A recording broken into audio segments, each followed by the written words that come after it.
All right, good morning. I think we have a critical mass here. We'll go ahead and kick things off. Welcome to Cleveland on a beautiful sunny fall day. We are in for a treat today. This is our annual Cox International Law Center conference, and we've picked a very edgy and timely topic, and that is international law and policy in the age of Trump. Let me start by telling you a little bit about our international law program, and then about the conference topic, and then finally introduce today's keynote speaker. Our international law program has a long history. It got started 50 years ago when Austin Fragaman and a group of students started our International Law Journal, which is now one of the most cited international law journals in the country, and we have many students here today from our journal. Raise your hand if you're associated with our Journal of International Law. Great, thank you all. And you'll get a chance to get to know those people. Then we had the Canada-U.S. Law Institute that was established here 43 years ago, and right now with Canada relations heating up and becoming more controversial, the work of that institute is more important than ever. Then we, 27 years ago, got an endowment from the Gun Foundation for our Cox International Law Center, and you see there its 25th anniversary banner and some of the things that it has done over the years, including we're the first law school with our own international law talk radio show, and some of the speakers and I are going to be sneaking off this afternoon to record at WCPN on Monday, 9 to 10 o'clock a.m. You will be able to hear a segment of Talking Foreign Policy about responding to rogue regimes. We're also the first law school to have an international law MOOC, and we've had 140,000 students from 137 countries around the world take that online course. We are the last American law school to win the World Championship of the International Law Moot Court Competition. And we've also won nationals, or come in second, and made it to the international rounds 7 of the last 13 years, making us the most competitive team in the United States, and well known for that. Our international law program includes 35 professors and adjunct professors. We have over 40 courses in 2 tracks, public international law and international business law. And we've launched the careers of some amazing people. I'll just name a couple of our alums you may not know are associated with our program. Mark Weinberger, the global head of Ernst & Young, is one of our international law alums. Let's see, Francois-Philippe Champagne, who until just a few months ago was the Minister of International Trade of Canada, is one of our alums. He's now the Minister of the Interior of Canada. We have Janet Donovan, the first woman in history to be a Judge Advocate General of the United States. Admiral Janet Donovan, she's one of our alums. Austin Fragaman, who I mentioned, now runs the largest immigration law firm in the world. It's based in New York and 50 other countries with 1,200 lawyers, including many of our alums, and he's part of our program. And then finally, you notice behind me the UN flag. That actually wasn't here about 15 minutes ago. I think my staff figured this is a conference about U.S. foreign policy. But you know what? The United States is a party, is a member of the United Nations, and we can't forget that, right? So that flag's behind us, and Mohammed Chambas, who was the president of ECOWAS and is now the head of the Africa Bureau of the United Nations, is one of our alums. So we have a proud history of producing great alums that go into international law. Now let me tell you a little bit about this conference. We have a conference committee that this year is being chaired by Avi Cover. Where are you? Yay! Okay. And so we all got together, and we're sometimes a fractious and exciting faculty, and we debated what should be the topic. And this seemed to be the year to deal with how the Trump foreign policy decisions are changing international law, potentially permanently, and policy for the United States. Now, when we put this together, we felt very strongly that this should not be a one-sided conference in any way.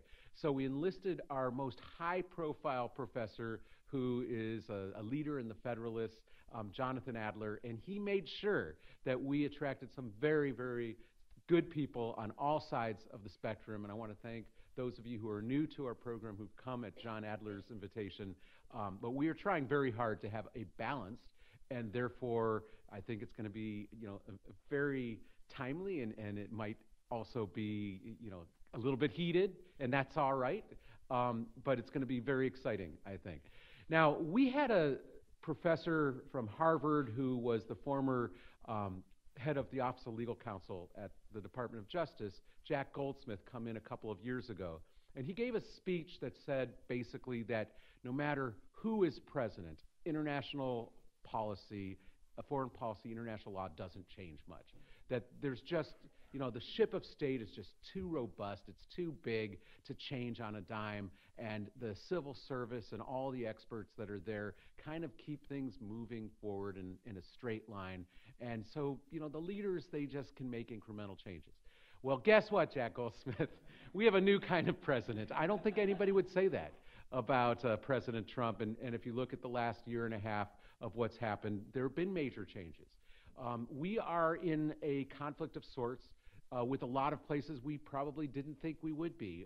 Just last week, the National Security Advisor, John Bolton, announced more or less a war against the International Criminal Court, sanctions on the International Criminal Court, saying that if the prosecutor sets foot in our country, we will arrest her, and we will punish any countries that support the International Criminal Court because of its investigation into United States black sites and torture in Afghanistan.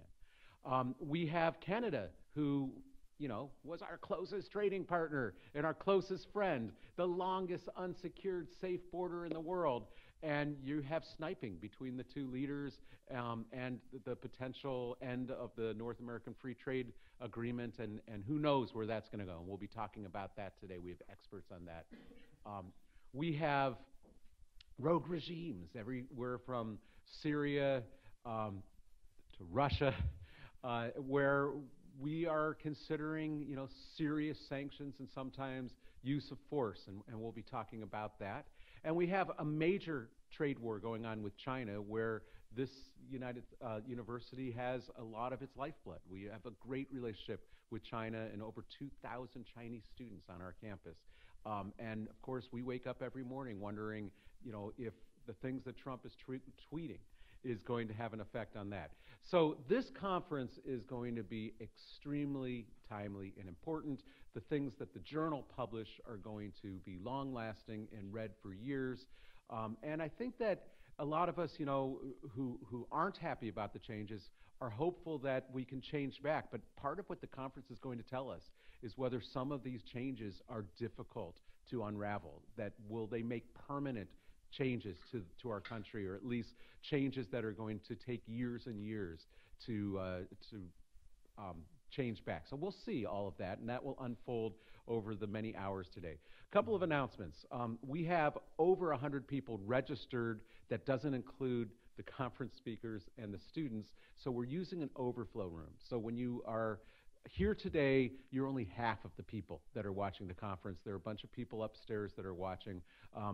Often people who are multitasking or eating or something elect to go upstairs, and you're free to go back and forth if you'd like. We do have extra chairs in the front and in the jury box for you, but I anticipate that as the day goes on, all of these will fill up, and we'll even have people probably sitting down in the rows coming in and out, and I'll have to keep the fire marshal at bay.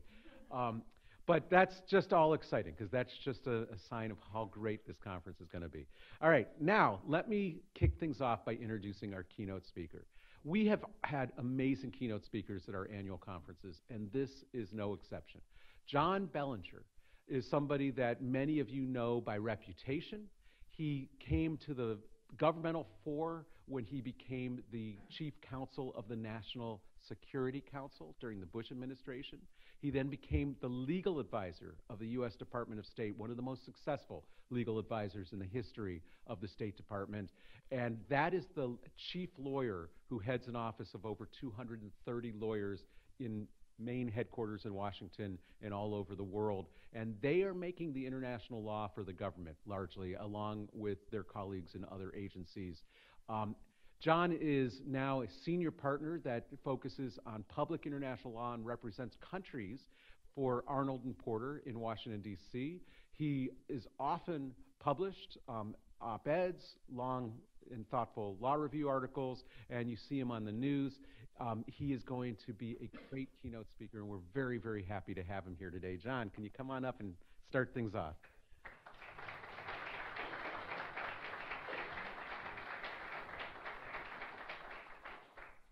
That is without a doubt the most glowing introduction that I have ever heard. I'm not sure if any of it is true. I'll tell you why he said that, though, is that your dean and I were off in Israel a few years ago. International lawyers do get to do interesting international fun things, and that conference was sufficiently interesting, but we had an extra day, and so we went across the border into Jordan, and actually that's a whole experience in and of itself, because you literally sort of go through no man's land, and they take your passport on one side, and then it's walked across to the other, and then you walk across as if you're going across the Allenby Bridge, and you sort of wonder, well, what's going to happen to you in between? Anyway, we ended up in Jordan, but I think on good authority, have a picture of your dean on a donkey, and so that's why I got the glowing introduction. I also am indebted both to Michael and to Paul Williams. Is Paul here yet? Paul's going to be speaking later on. Paul and Michael, both of whom are alumni of the Legal Advisor's Office, which we call L by just the single initial, wrote or edited a book a few years ago called Shaping Foreign Policy in Times of Crisis, in which they gave the floor to 10 former legal advisors to reflect on their time in government. And it's an interesting retrospective on what the top international lawyer for the government has had to do for the last 30 or 40 years. And it gave me a chance. You asked me to do that literally just after I had stepped down after the 8 tumultuous years of the Bush administration, 4 at the State Department, to reflect on those 4 years. So not only was that interesting for me, you also gave me my first paycheck after leaving government, to which my wife was even more grateful. Before I go on, I do want to just, particularly for the students, give a shout out to 2 of the speakers who are going to come after me, because we have a great set of panelists, but there are 2 people who I've known for a long time that I really do want to single out. One is Todd Buckhald here in the front row, who recently retired after more than 30 years in the Legal Advisor's Office, and then spent his last 2 years as the Ambassador for War Crimes, and is without a doubt one of the finest public servants I have ever worked with in my life, and I have worked with a lot of them. Todd probably was the brightest lawyer in the Legal Advisor's Office. I used to say and still say, if I ever had a really thorny problem, which was often, and I could have one person in the trench with me, it was Todd. So a huge loss for the government when he retired earlier this year, but he's still got a lot of miles on him, and so he will be contributing from the outside. The other person is your lunch speaker, Elisa Massimino, who is an old friend, headed Human Rights First for the last 10 years, was at that organization for 27 years. This is really one of the great, I think of it really as the greatest human rights organization that we have. Part of it, and when I was in government, Elisa would be chewing on more than my ankle to get us to change our policies on different things. But they always did it in a measured, reasonable way that allowed us really to work with human rights first. And I think that was that sort of centrist approach that you took. So I really want to thank you for what you did. And I know you've got Elisa stepped down just a few months ago from heading Human Rights First, but she's got some new challenges ahead. So you've got a real treat in terms of lunch ahead of you. So, as at least some of you know, 2 years ago, in August 2016, I drafted a statement of 50 former national security officials who had served in Republican administrations, in which we said that Donald Trump, quote, lacks the character, values, and experience to be president. This actually got more press than I expected that it would. I think it was slow news in August, but this zinged around the world. We went on in our letter and we said, quote, he weakens U.S. moral authority as the leader of the free world. He appears to lack basic knowledge about and belief in the U.S. Constitution, U.S. laws, and U.S. institutions. He persistently compliments our adversaries and threatens our allies and friends. He continues to display an alarming ignorance of basic facts of contemporary international politics. He is unable or unwilling to separate truth from falsehood. He does not encourage conflicting views. He lacks self-control and acts impetuously. He cannot tolerate personal criticism. And we concluded by saying not only that we were not going to vote for him, but that we are convinced that he would be a dangerous president and would put at risk our country's national security and well-being. And if elected, we said, he would be, quote, the most reckless president in American history. So that was August of 2016. So from a national security perspective, the last 20 months of President Trump's presidency have been even worse than many of us imagined. Rather than making the United States respected around the world, President Trump was withdrawn from international agreements, launched destabilizing trade wars with China and Europe, criticized and undermined NATO, picked fights with our closest allies, gutted our State Department, stoked unnecessary international controversies, and praised dictators and authoritarian leaders like Kim Jong-un and Vladimir Putin. Rather than exercising diplomatic and moral leadership, as past presidents have done, President Trump has isolated the United States from the rest of the world more than at any point in history. I think it's fair to say that while they have to deal with him, very few of our allies like or trust Donald Trump. But what is the Trump administration's approach to international law and institutions? As a candidate, Donald Trump famously attacked numerous international agreements negotiated by his predecessors, including NAFTA, TPP, the Paris Climate Change Agreement, and the Iran deal. Each of those, in Trump's view, was the worst deal ever negotiated. Candidate Trump even criticized the eggheads, his words, who negotiated the Geneva Conventions after he was told that the Geneva Conventions prohibited torture. Now, you gave me a good opening here, Michael. So early in the administration, just a couple of months in, my friend and former colleague and apparently your former speaker, Jack Goldsmith, a professor at Harvard, wrote at Lawfare, and I actually did give him some thoughts on this, wrote, quote, "We are witnessing the beginnings of the greatest presidential onslaught on international law and international institutions in American history." Now, this is sort of my first theme. For much of the last 18 months, I actually thought this assessment was premature, despite what I said about the Trump administration's policies. Although the president and his administration took numerous policy actions with which I disagreed vigorously, such as the travel ban and trade wars and the withdrawal from the Paris and Iran agreements, none of them were really direct attacks on international law and international institutions. Now, one reason for this may have been that President Trump himself did not have enough experience with international law and courts to really have strong views on the matter personally. And interestingly, his senior national security advisors, Rex Tillerson, Jim Mattis, and H.R. McMaster, were not at all international law skeptics. So he did not have anyone whispering in his ear to be skeptical about international law. Far from encouraging the president to attack international law, they apparently encouraged him to comply with it. You'll recall that many of them encouraged him to stay in the Iran deal. And moreover, none of the administration's national security lawyers entered the administration with a strong international law bias, as some of my colleagues in the Bush administration in the early days had. So perhaps as a result, despite numerous other controversial international actions, the Trump administration did not engage for its first 18 months in direct attacks on international law and institutions. However, this approach may now be changing. With the appointment of John Bolton as National Security Advisor in March, the administration appears now to be taking a hard right turn.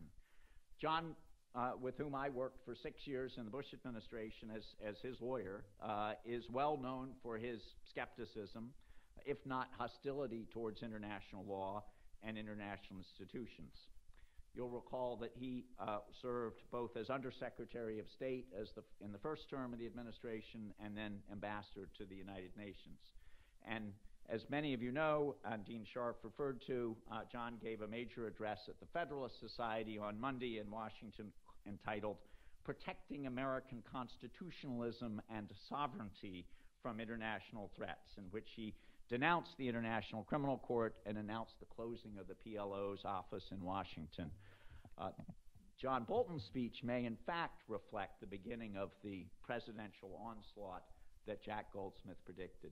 So today I want to talk about a couple of the international law issues that are confronting or that may confront the administration so that you can watch and see what will actually happen.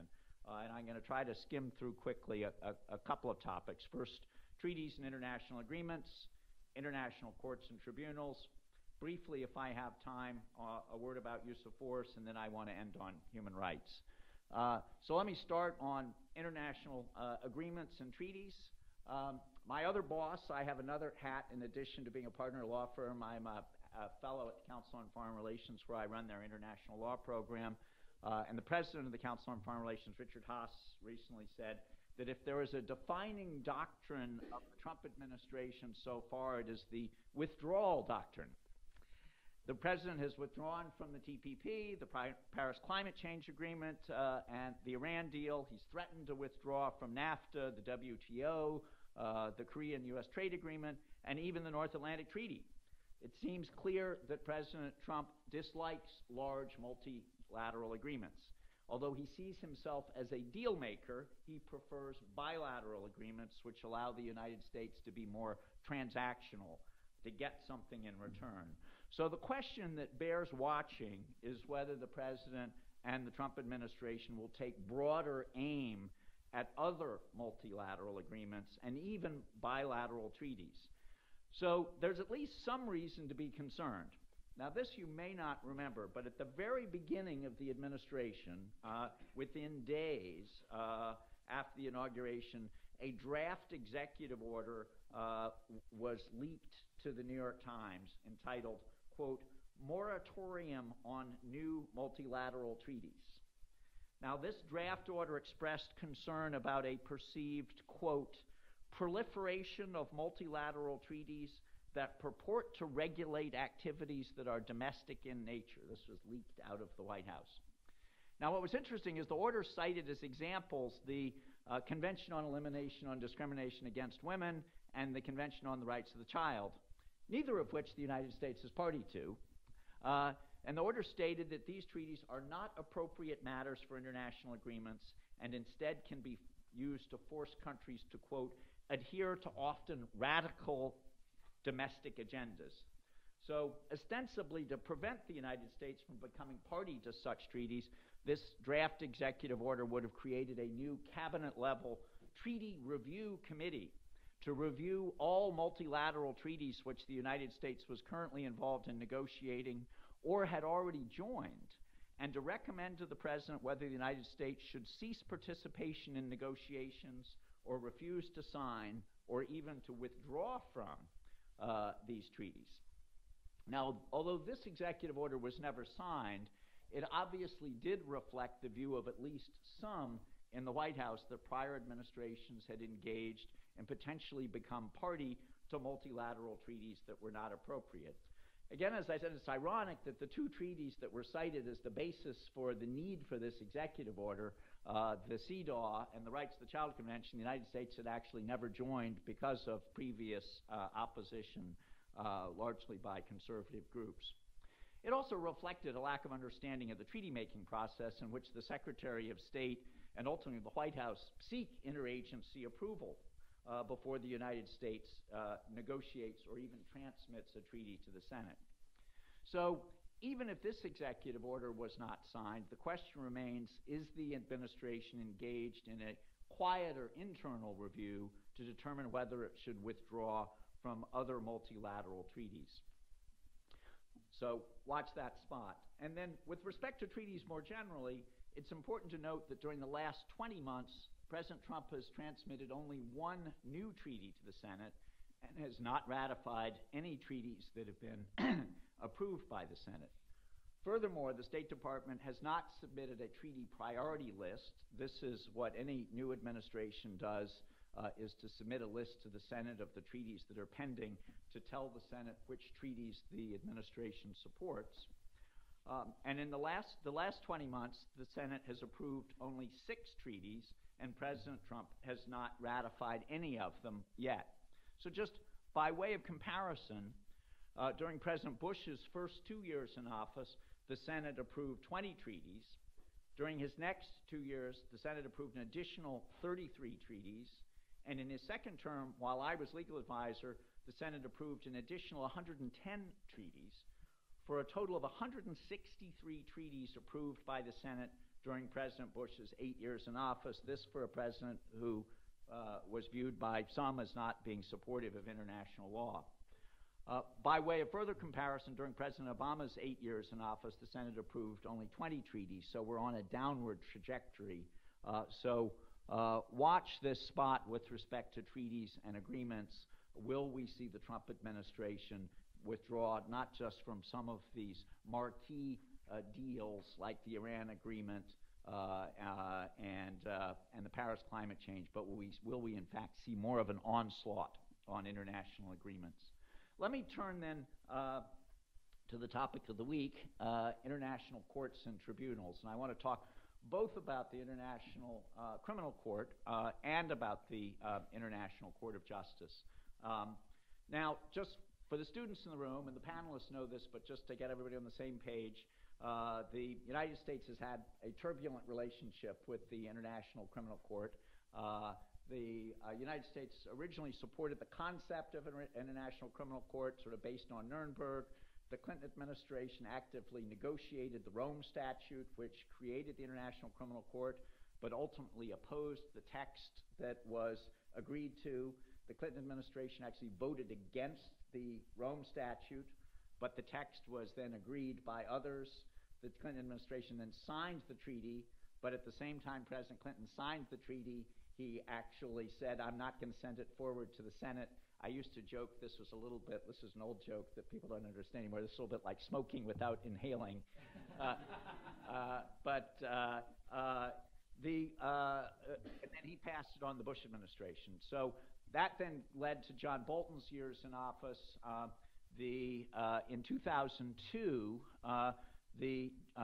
John Bolton, reflecting the views of the early Bush administration, sent a letter to the Secretary General of the UN saying the United States did not intend to become party to the International Criminal Court. That was widely called the unsigning of the Rome Statute. Frankly, in my view, it wasn't really anything new because President Clinton had already said we were not going to become party, but that was viewed as a very hostile action towards the court. John Bolton at the time said that was the happiest day of his life to inform the UN that the United States was not going to become party. And then John began negotiating a series of so-called Article 98 agreements, non-surrender agreements with countries to get them to agree never to turn over Americans to the International Criminal Court. So that was the first term of the Bush administration. In the second term, though, we pivoted, and this was something that Todd Buckhald and I worked on together, to really a more live and let live approach with the ICC. The Bush administration agreed to refer the Darfur genocide to the ICC. President Bush overruled John Bolton's recommendation and said, I am more concerned about the genocide in Darfur that is taking place today than about any possible threat to the courts investigating or prosecuting Americans, which I will worry about later. The Bush administration waived restrictions on assistance to the ICC, and in fact, we offered assistance to the ICC with respect to investigations that we supported.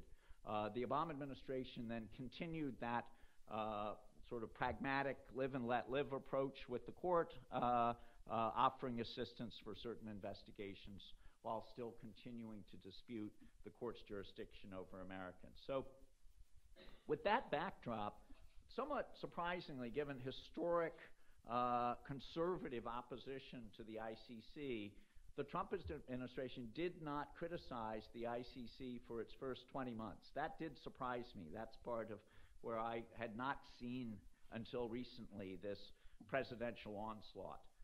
And why it was all the more surprising because, as most of you know by now, the ICC prosecutor had in fact recommended last December that the court begin a formal investigation of the United States for abuse of detainees in Afghanistan and elsewhere. And so the United States has been waiting for a decision from the court. But the Trump administration officials have been aware of this for some time, but it made no public comment for the last 10 months. So, as you know or heard, that silence changed on Monday from silence to a roar, a fierce broadside attack on the International Criminal Court delivered personally by John Bolton, somewhat unusual for the National Security Advisor to do that personally, in which he called the court ineffective, unaccountable, deeply flawed, and outright dangerous, and that was just a few of the adjectives that he used. He said the ICC unacceptably threatens American sovereignty and U.S. national security interests.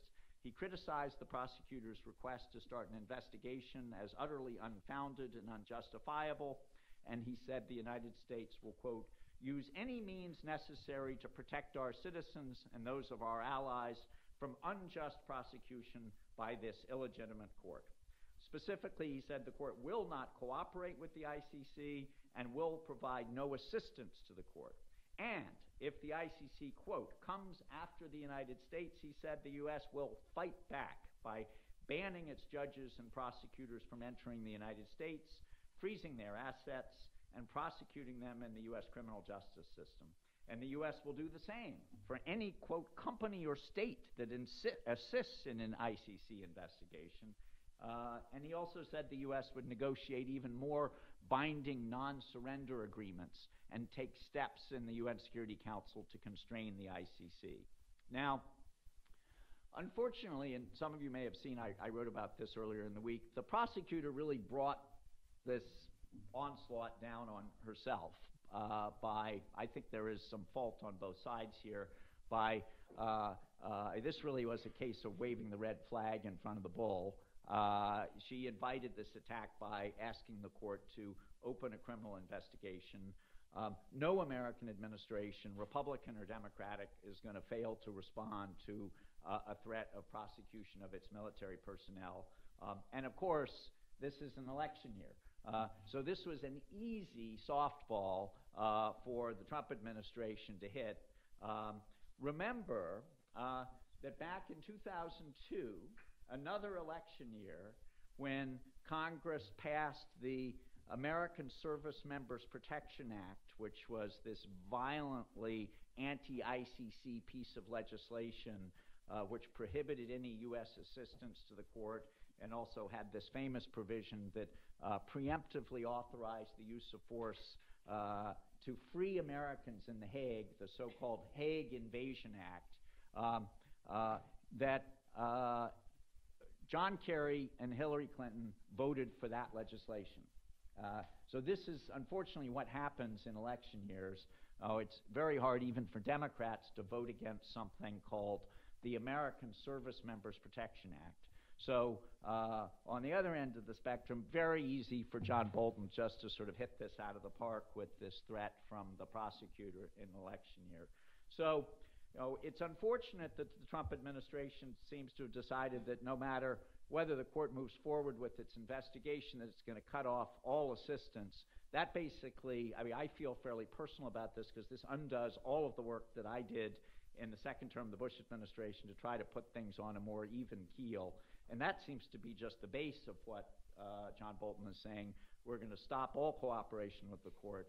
But of course, he wants to go even further than that. We'll see if he actually does. I really do not understand what the legal basis would be to prosecute the ICC prosecutor or U.S. judges. I don't know what criminal statute would be used for that.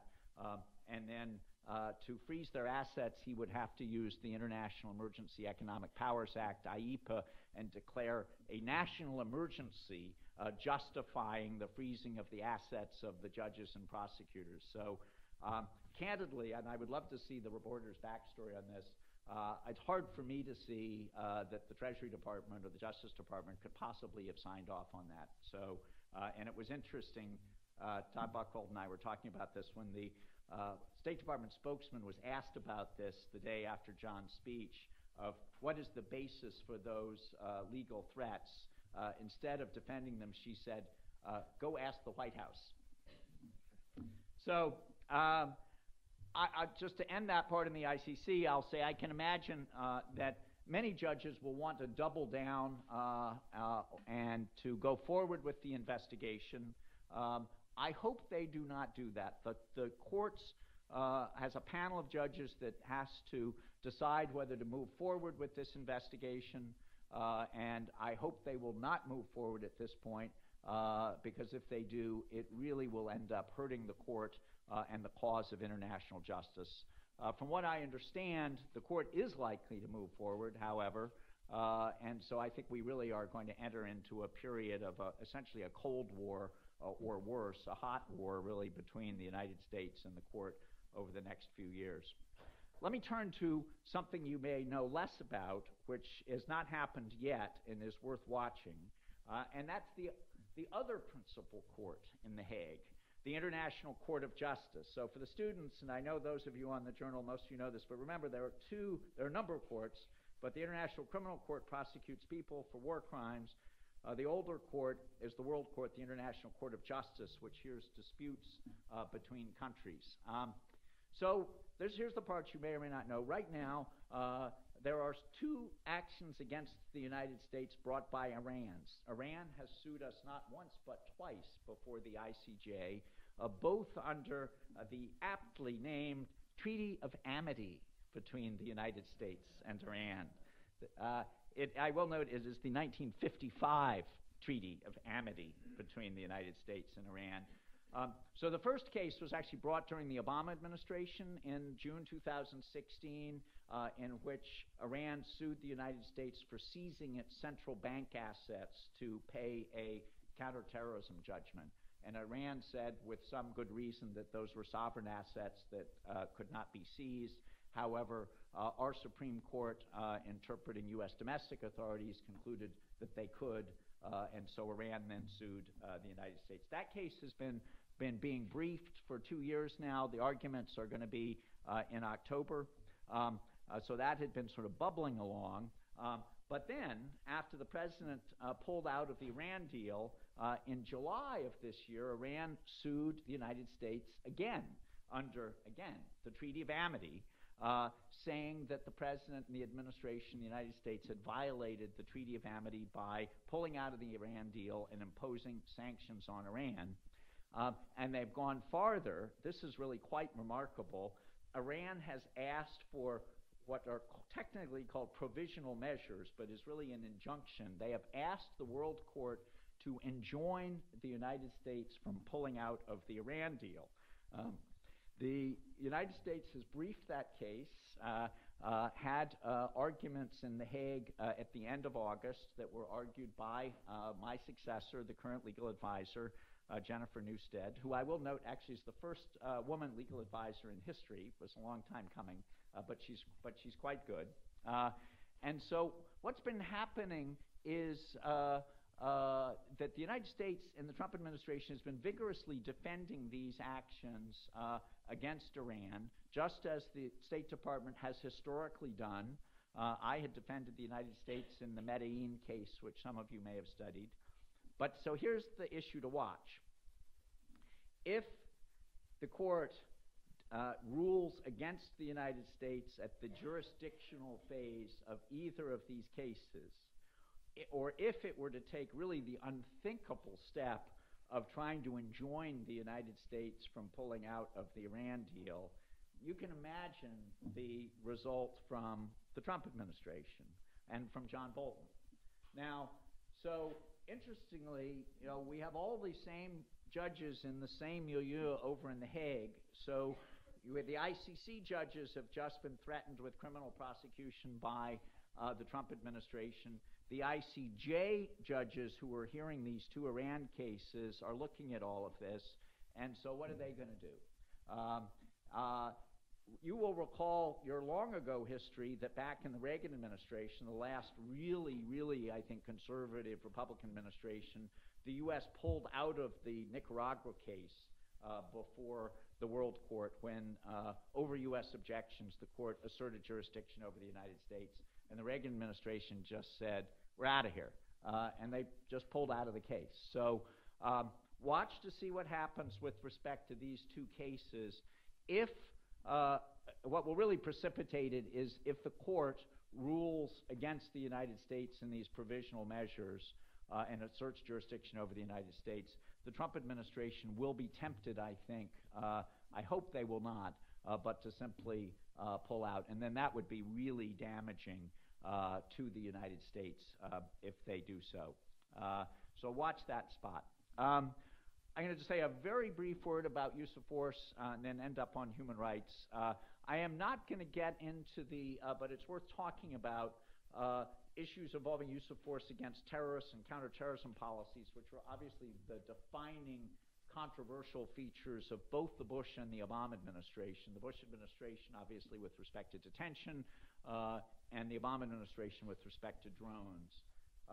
What's actually a little bit interesting here, and Elisa might talk about this a little bit at lunch, is that this is actually one area where the Trump administration, despite a fair amount of sound and fury, has really not done anything that's that controversial. President Trump, of course, has threatened to reopen Guantanamo, but I think most of the departments, the Defense Department, the Justice Department, the State Department, even the CIA would really said to him, we would prefer not to be sending more people to Guantanamo. Drone strikes have gone up a bit, but it's really not been a big change in policy despite some of the president's controversial statements during the election. I am worried, though, of course, about his persistent threats to use force. He's threatened to use military force against North Korea, Iran, even Venezuela. He has twice, of course, used force against Syria in response to the Syria's chemical weapon strikes. We learned recently, if it is to be believed, from the Bob Woodward book, that the president actually ordered the assassination of President Assad, but was simply ignored by his Secretary of Defense. But even with respect to what we know was done, the use of force against Syria, the U.S. offered no legal justification or even no explanation. Now, part of the reason for that is, for those of you international lawyers in the room, there really is not an international law basis for the United States to have used force in Syria, so they couldn't have had a good legal explanation. What concerns me, though, is that the president and the administration don't really seem to have cared, that they did not really even try to explain the basis other than that these chemical weapons attacks were bad. So my point there simply, when we are looking at the what will become the legacy of the Trump administration, what will be its policies on use of force, will they ignore international law rules? When they do use force, as they have in Syria, will they try to even offer any justification at all? And I'm concerned that so far that we have not seen any effort in that regard. So I want to end with a couple of observations about the administration's approach on human rights. I know Elisa is going to talk about this mostly at lunchtime, so and she can do it more articulately than I, but I just need to say a word about my concern. Is that the cold truth is that neither President Trump nor any senior member of his administration appear to care much about international human rights or the U.S. historic role as a leader and advocate on human rights issues. The president has repeatedly praised authoritarian leaders and human rights abusers. He went so far as to say that Kim Jong-un, perhaps the most notorious human rights abuser in the world, loves his people. Now, the only time I'm aware that President Trump has personally raised human rights concerns is when he tweeted in December 2017 that he would be watching for human rights violations by the Iranian government. And that tweet seemed to be more motivated by enmity towards Iran than about concern for the actual human rights of the Iranian people. If you want to see what the administration has said on these issues, or in this case really not said, look at the administration's national security strategy, which was issued last December. It does not mention promoting human rights as a goal. The strategy commits the administration to support individual dignity, freedom, and the rule of law, but these good things are cast as American values, not rights to which all people are entitled. The term human rights appears only once in the entire report, and that is to say that the United States will deny admission to human rights abusers. And the strategy goes out of its way to emphasize that we're not going to impose our values on others. In other words, the United States human rights policy will be to lead only by example and not to promote human rights in other countries. So this is not only a sharp departure from the bipartisan commitment to human rights promotion in previous administrations, both Republican and Democratic, but of course it's hard to see that the U.S. is actually setting a positive example for the rest of the world when the president imposes a travel ban on nationals from Muslim countries, attacks on the free press, and encourages racial tensions. And of course the administration withdrew from participation in the Human Rights Council earlier this year. Now, to be clear, this is not necessarily evidence of a disregard for human rights. The Bush administration debated a lot internally and ultimately chose not to join the Human Rights Council when it was established. But the Trump administration's withdrawal certainly seemed to be motivated more by domestic political considerations than a desire to advance human rights more generally. So in short, the Trump administration seems to have abandoned the traditional U.S. role as a leader in promoting international human rights. Bipartisan support for human rights remains strong in Congress, and career officials will continue their efforts, but it's hard for the U.S. to lead with any credibility given the tweets and actions of the president.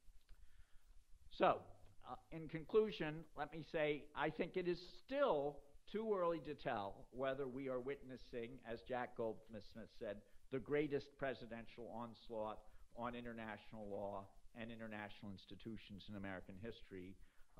But the warning signs are certainly there. John Bolton's speech on Monday reflects a much more aggressive stance towards international law and institutions, and there may be more to come. I do want to end with a couple of more positive things. One is a ray of light is that the administration's most senior lawyers, including the State Department legal advisor, are reasonably centrist lawyers who served in the Bush administration and do not appear to be personally hostile towards international law. They may have a limited ability to steer the administration's international law agenda if it is set by the president and the national security advisor, but these are people who I think are not ideological and are committed to the rule of law. And so finally, I do want to end with an appeal to the students in the room. I know this has been somewhat pessimistic if you are a believer in international law and institutions. But I spent most of my career in public service. I am the child of two civil servants, and I know that this turbulence in government may deter you from thinking about going into the government. I talked to a lot of students, and I would urge that turbulence not to deter you. It is a tough time for our government, and I can certainly see you saying, well, maybe I'll wait it out a few years. The fact is your government needs you right now. They really do. There is interesting work that continues to be done every day. Most of this is going on at high levels above your heads. We all read about it in the newspaper. It makes one uncomfortable. But you know, the Justice Department, the Treasury Department, the State Department, Defense Department, all need young, new lawyers. And in fact, the hiring freeze in the legal advisor's office was lifted just last week.